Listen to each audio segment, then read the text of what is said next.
जब आपने चैनल बना लिया, सबसे बड़ा क्वेश्चन मार्क आता है कि किस इशू के ऊपर, किस मौजू के ऊपर वीडियो बनाई जाए। और अक्सर लोग इस मरहले पर गलती करते हैं और उनका चैनल ग्रो नहीं हो पाता। दोस्तों, एक अच्छी नीश आपके शौक और नाज़रीन की डिमांड का इम्तिजाज होती है। हमारे इस चैनल की जो नीश है, वो तहरीककारों यानी कि क्रिएटर्स की तरक्की की हिकमत अमली और ब्रांडिंग है।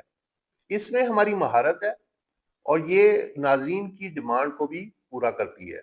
आपकी नीश जितनी वाज़ेह होगी, सब्सक्राइबर्स भी इतने ही वफ़ादार आएँगे आपके पास। और कैटेगरी क्या है? ये यूट्यूब को बताती है कि आप क्या हैं। चूँकि हम हिकमत अमली और महारत सिखा रहे हैं, तो इस चैनल की जो कैटेगरी होगी वो एजुकेशन होगी। तो आप अगर कैटेगरी को सही तरीके से चूज़ कर लेते हो, तो यूट्यूब हमारा कंटेंट सही लोगों तक पहुँचाएगा। तो अपनी नीश का इंतखाब एहतियात के साथ करें और हमेशा अपनी कैटेगरी को साफ रखें। अगली वीडियो में हम ये देखेंगे कि बेसिक इक्विपमेंट क्या चाहिए आपको वीडियो बनाने के लिए।